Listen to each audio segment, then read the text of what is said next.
सवेरे से शाम तक आपका दिन कैसे बीतना चाहिए, ये पूरा का पूरा आपके आचार में आता है।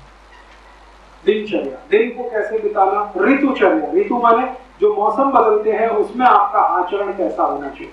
अभी एक खास तरह का मौसम आ गया बारिश का, तो उस समय आचरण कैसा होना।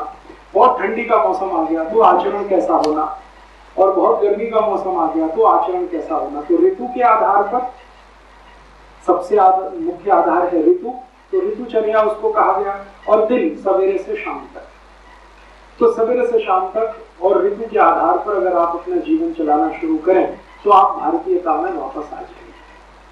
अब आप बोलेंगे इसके बारे में कुछ माहिती है कि हाँ है, छोटी छोटी माहिती है, छोटी छोटी बातें हैं जिनको आप ध्यान रखते हैं। सबसे बड़ी बात यह है कि आप समशीतोष्ण जलवायु में रहते हैं तो शरीर भी समशीतोष्ण रहे, समशीतोष्ण हर जगह सम में रहे शरीर।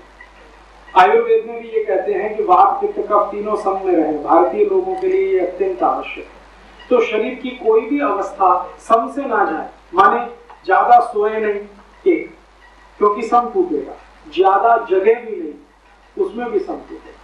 तो जगना और सोना दोनों संतुलित नियमित है। तो शास्त्रों के आधार पर भारत के लिए जगने और सोने की जो अवधि तय की गई है वो दो तरह से तय की गई है। एक तो ऐसे लोग जो शरीर श्रम बहुत करते हैं, और एक तो ऐसे लोग जिनका शरीर श्रम कम है। तो जो शरीर श्रम ज्यादा करते हैं उनके लिए सोना कम से कम 8 घंटे और जगना 16 घंटे। सोना 8 घंटे, जगना 16 घंटे। शरीर श्रम करने वालों को स्पष्ट निर्देश है भारतीय शास्त्रों में कि जिंदगी का 1/3 हिस्सा उनको सोना ही पड़ेगा शरीर को सम रखने के लिए। लेकिन जो शरीर श्रम ज्यादा नहीं करते उनके लिए सोने का है 6 घंटे और जगना है 18 घंटे। अब आप देख लीजिए आप किस कैटेगरी में आते हैं। अगर शरीर श्रम नहीं है आपका तो 6 घंटे सोना पर्याप्त है, और शरीर श्रम है तो 8 घंटे। लेकिन कभी कभी एक छूट दी गई है, वो ये कि आपका शरीर जब स्वस्थ महसूस करे उतनी देर सो लेना, ये तीसरी एक कैटेगरी बनेगी। लेकिन ये सभी के लिए नहीं है। जब आप कोई बीमारी की स्थिति में हैं, कोई रोग की स्थिति में हैं, तो जब तक आपका शरीर स्वस्थ महसूस ना करे तब तक सोएं, और जब स्वस्थ महसूस करे तो जगें। वो बीमारी की स्थिति है तीसरी वाली। स्वस्थ होने की स्थिति 8 और 6 घंटे की, श्रम करने वालों को 8, नहीं श्रम करने वालों को 6।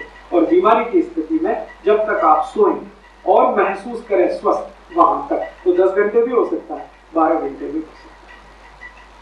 ठीक है।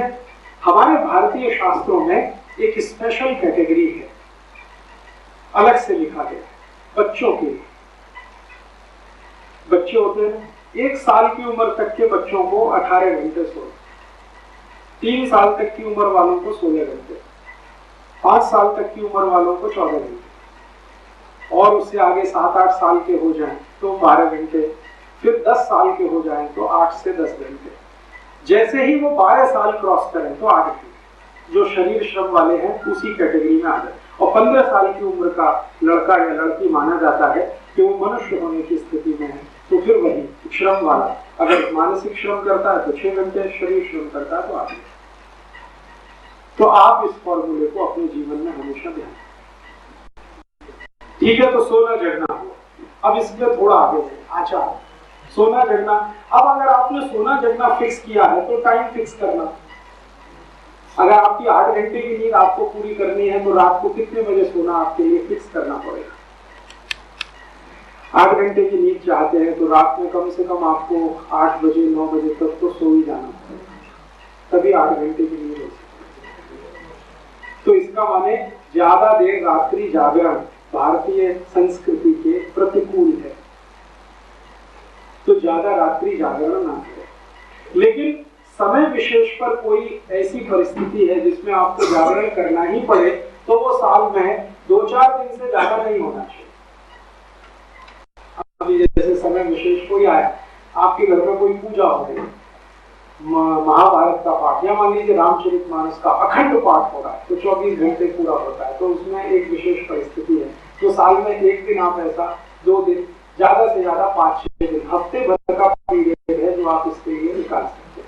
लेकिन रोज का ये नहीं है, तो आप जरा सोचिए कि बेचारे ये लोग जो कंप्यूटर पर बैठ बैठ के अमरीकियों का काम करते रहते हैं, जिनको आप सॉफ्टवेयर एक्सपर्ट्स कहते हैं, या बिजनेस प्रोसेस हाउसिंग में काम करते हैं, ये सब लोग भारतीय संस्कृति के विपरीत हैं।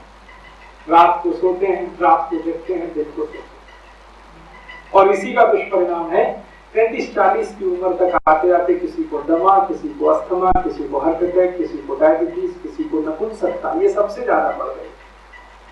मैं होम्योपैथी का डॉक्टर भी हूँ और निःशुल्क प्रैक्टिस करता हूँ सेवा के, तो मेरे पास मैक्सिमम केसेस आते हैं, मैं आपको बता रहा हूँ, ऐसे डॉक्टर बताना नहीं चाहिए, वो नपुंसकता क्या, और मैक्सिमम कैटेगरी जो है वो इन्हीं लोगों की है जो सॉफ्टवेयर में, बिजनेस प्रोसेस हाउस में और आउटसोर्सिंग के काम में लगे, पति और पत्नी दोनों।